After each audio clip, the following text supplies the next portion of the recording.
Hey guys, welcome back. It's Brown here, and we're back with playing Dead Frontier Outbreak 2. Yesterday we had to cut it short because I had a phone call and I didn't really want you guys to hear the kind of fun conversation. It is my boyfriend, but whatever. So where we left off yesterday, we had gotten our basic gear. What I was wearing, I have an automatic pistol and a crowbar. I just went to a chemist, I think is what it called it, and we went in there to look for medicine. We didn't find anything. We did find a zombie. We killed it, and then we looked around and we found a first aid kit. So now we're going to the mall to look for the pharmacy that's in this side. So this is where we left off yesterday. Let's go. I pressed on towards the local mall. It was the only other place in town that I knew for sure had a pharmacy. There may have been other places, but I didn't know where they were and didn't want to risk getting eaten alive while looking for something that might not exist. It's a good plan, buddy. As the mall finally came into view, I felt a strange mix of relief and horror. I was now close to my goal, but it seemed that the last few hundred yards would pose an almost insurmountable problem. The plaza in front for the building was infested with zombies, idly wandering in circles and occasionally bumping into each other. As I wondered what to do next, the wind suddenly changed direction, carrying my scent toward the pack of infected. In near perfect unison, the infected sniffed the air and turned to stare directly at me. A split second later, they charged. Do I try to hide in an abandoned car, run past them into the mall, run around and block the block, then try to find another entrance, or open fire and wipe the bastards out? Well, I only have an automatic pistol. I don't really know if I can run past them. Let's try to run around the block and find another entrance. I knew I didn't stand a chance against the oncoming mob of post-human cannibals, so I turned on my heels and fled as quickly as I could.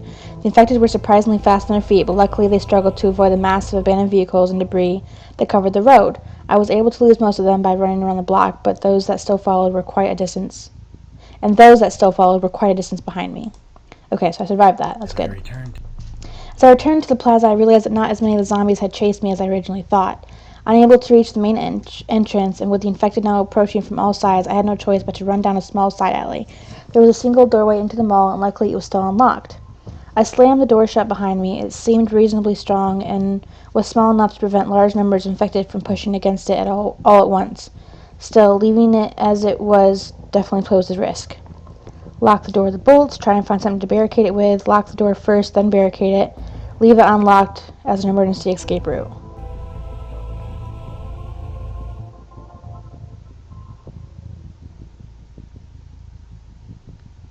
Huh. I feel like this is going to screw me over later, but I'm going to lock it and then barricade it. I closed the bolts on the door and then quickly looked around for something to barricade it with. Luckily, there were some old tables and chairs nearby, which I was easily able to wedge in front of the entrance. No one would be getting in or out this way anytime soon. Yeah, that's going to screw me over. Oh well.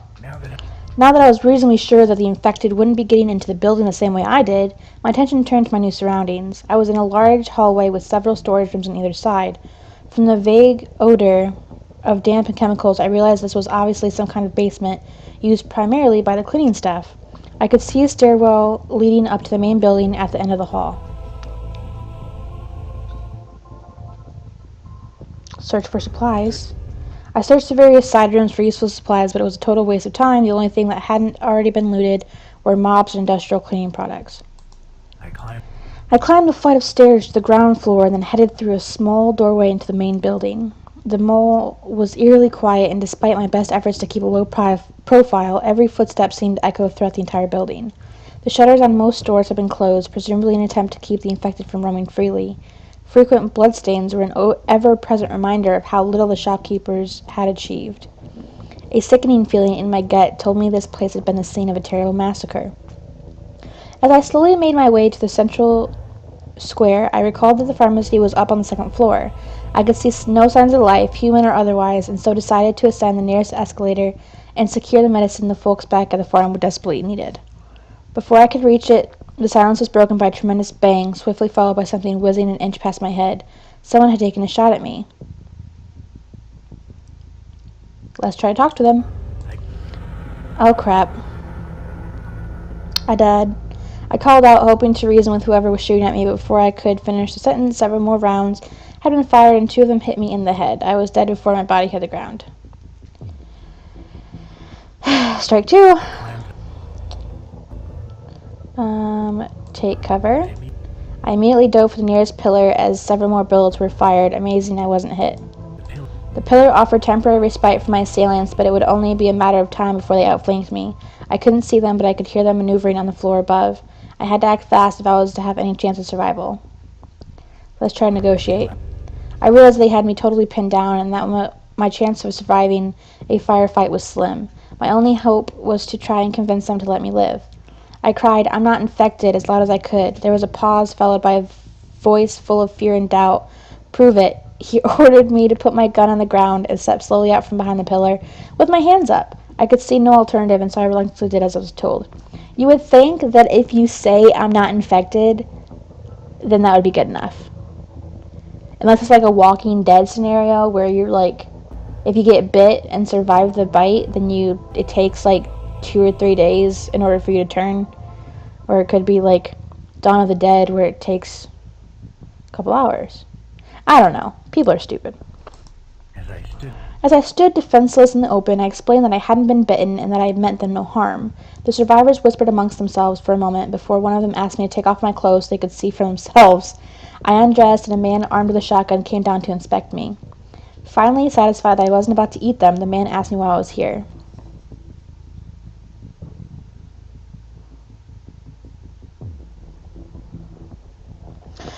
Tell him about the mission, tell him you're looking for food and ammo, tell him you're here to save them.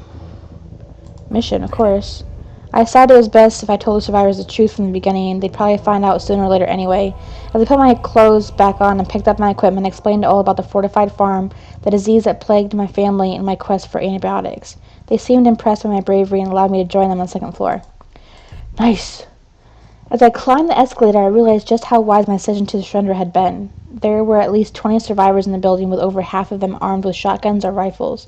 The rest had an assortment of vicious-looking melee weapons.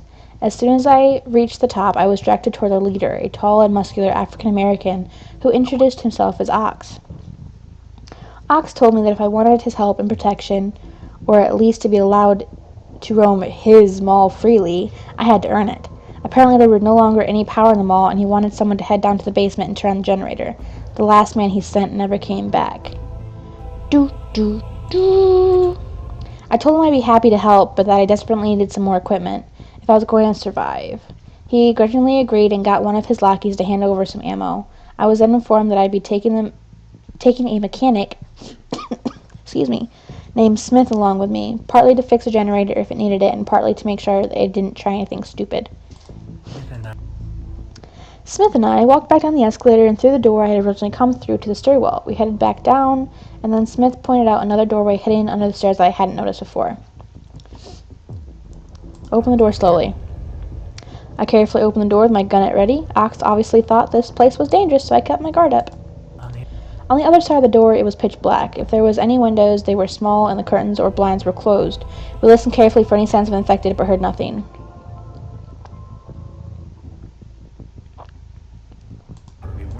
We weren't about to proceed without a light source, but luckily Smith had a few matches on him. We lit one and slowly made our way into the room.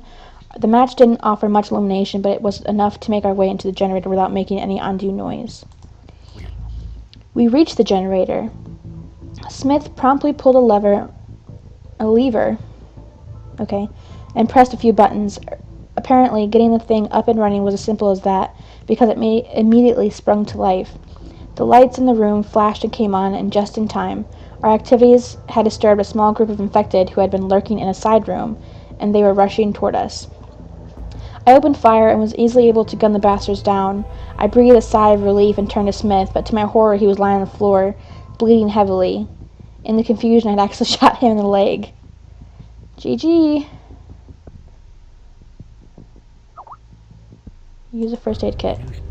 I knew Smith didn't have a lot of time, so I quickly removed the first aid kit from my backpack and got to work. I used a tourniquet to staunch the bleeding and then bandaged the wound. It wasn't much, but it was the best I could do. I helped him to his feet and we headed back to the group. When we reached the stairwell, we were greeted by a terrifying noise. All of gunfire earlier, and now the bright lights of the mall had attracted a large group of infected who were trying to get in any way they could. My earlier efforts to barricade the building had slowed the infected down, but not nearly enough. A few of them had already made their way inside, and once again I was forced to fight for my life. I was only just able to gun them down and knew that soon many more would get in. I locked that door. I didn't just barricade it, I locked it. Like, why didn't the locks work? By the time we got to the group, they were already celebrating. Now the power was back on, they were focused on making the most of it while it lasted. Several had gotten one of the coffee shops up and running and were busy preparing hot food and drinks. Others were setting up a game console to entertain themselves while not on guard duty. Knowing about the threat from downstairs, it wasn't particularly reassuring. Smith had lost a lot of blood and was barely conscious when he arrived. Once I told him that he had been shot, not bitten, Ox ordered some of the few women among the survivors to take care of him. There was no time to relax. The infected would be inside very soon, and if we weren't prepared, we'd be overrun in minutes. Before I could even finish explaining the situation, Ox was barking orders at his men, getting them into the best position to deal with the threat. They were only just in time. Suddenly, the basement door burst open and seemingly unstoppably horde of infected zombies charged through. The first wave was gunned down before they reached the escalator, but more and more of them kept on coming. Every gun in the building was blazing while survivors, armed with clubs and axes, struggled to keep the tide of monsters from climbing the stairs. I had no idea if we'd be able to fight them off or not. Stay and fight. Ah, shit. I knew the only way we had a chance was to work as a team. I ran to the front line and gave them everything I had. I'd fired again and again into the horde, taking down zombie after zombie, but no matter how many killed, more took their place. I was soon out of ammo and forced to fight with a piece of lead pipe that had been dropped by a fallen survivor. As more and more of us ran out of ammunition, the infected gained more ground. Realizing they were losing, several of the others turned and fled, leaving the braver warriors to be overwhelmed and torn to pieces by the ravenous horde. Unfortunately, I was among them. By the time we got Okay, one more try, guys, and then I'm done. I'm tired of dying. Warn them of danger. Run for the pharmacy. I knew that there was no way to be able to fight off the infected horde. My thoughts turned once again to my dying wife. I realized this might be my last chance to secure the antibiotics she so desperately needed. While the others held the infected at bay, I ran as fast as I could for the pharmacy. It took me less than a minute to reach the former drugstore. It had been totally untouched by looters, and all the various medicines were readily available. I could still hear the battle raging behind me, and I knew I didn't have much time. Unfortunately, I wasn't alone. It seemed that the infected had found another way into the building, and several of them were now stumbling toward me. Close the shutters. I sprang immediately into action, jumping up to close the bottom of the heavy iron shutters and pulling them down just before the infected could get inside. I was only just in time. Had I have taken one more second to lock them in place, I could have been devoured for sure. Now that I had the luxury of time, I thoroughly searched the pharmacy for antibiotics I needed. I filled my backpack with as much of the stuff as I could, and then made my way out of the shop through the back door. I found myself in some sort of staff-only area that would normally have been off-limits to the general public. There were corridors leading to various offices and storage areas behind the back of the shops, but I had no time for sightseeing. I followed the signs and headed straight for the stairs. As I turned a corner, I heard a scream and the sound of a struggle. One of the female survivors had also tried to make an escape, but had been ambushed by one of the infected. She had dropped her pistol and was now struggling to keep the monster from biting her.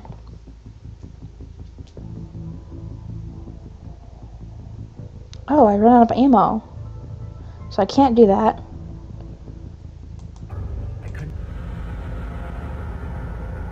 I couldn't get a clean shot at the zombie, so I resorted to wrestling the creature off of her. Amazingly, my plan worked, and I was able to drag the infected away from the poor girl, allowing her to grab her gun and make her escape. Unfortunately, during the struggle, the beast managed to bite my arm, and even though I eventually managed to smash its skull with a fire extinguisher, I was still doomed. As I slowly succumbed to the infection, I felt a slight twinge of pride. I had sacrificed myself for the life of another. Okay. I can't not finish the story. This is gonna bug me. Run for the pharmacy. Close the shutters. Steal her gun and ammo. The bitch was probably going to die anyway and certainly wouldn't need her gun in the afterlife. I picked up the pistol and then left her to her fate. As I reached the stairwell, I became all too aware that the sound of gunfire, a constant companion for the last few minutes, had suddenly stopped. Had the survivors fought off the infected, or had they all been wiped out? I had no way of knowing either way. Take the stairs? I wasn't going to risk heading back to the group. In my heart, I knew they were all dead, and either way I needed to get home to my wife. I ran up the stairs, out of the fire escape, and onto the roof. I stepped out into the... there's more. I stepped out into the open air and breathed a sigh of relief. I was on the top level of a multi-story car park, which seemed to be blessedly free of zombies. There were also plenty of parked cars in relatively good condition, perfect for a swift and safe ride home. I suddenly noticed movement out of the corner of my eye. I spun around and took aim, expecting to be one of the infected. To my relief and surprise, it was a handful of survivors who had managed to escape the carnage downstairs. Before I could meet up with them, something leaped at me from the shadows, knocking the gun from my hand and nearly pushing me to the floor. I regained my balance just in time to find myself from the creature's next assault. Okay, I grabbed its neck and pushed it over the railing. As the zombie ran forward, I grabbed it by the neck with both hands, realizing he'd be unable to bite me. I pushed him back with all my might, forcing him towards the railing. It took every ounce of strength that I had remaining, but I had managed to shove the infected bastard over the edge. A few seconds later, I heard a sickening splat as his body hit the ground. Now that the immediate danger had been dealt with, I had to decide how best to get back to the ground floor. As I picked up my gun, I took another look around. There were plenty of parked cars that I could steal, but the other survivors had already begun hot wiring an SUV. Steal a car, join the other survivors. I decided that my best bet was to join up with the other survivors. They seemed pleased to see another living human and were totally overjoyed when I told them I had someplace safe to go. Since I was the only one who knew the way, they let me drive. As we made our way down through the car park, we realized just how fortunate we had been. The place was crawling with the infected, and there was no way we could have escaped on foot. I sped out of the car park, breaking through the wooden barrier and skidding out onto the main road. I chose the most direct route I could think of back toward the compound and drove as fast as I could. I didn't get far, though. Not more than 2 blocks down the street, I came across the remains of a serious traffic accident. Several vehicles blockaded the road. Get out and push them out of the way? Okay, it was risky, but I had to clear a path somehow. I jumped out of the car and began to push the other vehicles out of the way. Luckily, the previous owners were not bothered to put the brakes on before abandoning their vehicles, so it was relatively easy to roll them out of the way. Once I had cleared a path, I jumped back inside and drove off. As I looked down the road ahead of me, I realized that making my escape might not be as easily as I first thought. A huge mob of infected had assembled on the street ahead. Accelerate and run the bastards over. Ah, shit. I put my foot on the gas and accelerated directly into the crowd. The first few bodies I hit bounced off the windshield and rolled clean over the vehicle, leaving only a few large cracks and blood splats of evidence of their demise. As I moved down more and more of them, I began to lose speed dramatically. Body parts began to get clogged around the wheel arches, and the tires lost traction in the blood and gore. Soon the vehicle was practically at a standstill in the middle of a seemingly endless sea of infected. The creatures that had avoided serious injury now began hammering on the window, which soon gave way. I was grabbed by countless pairs of claws-like hands and dragged out of the vehicle. I had no chance. Dang it! Try this again.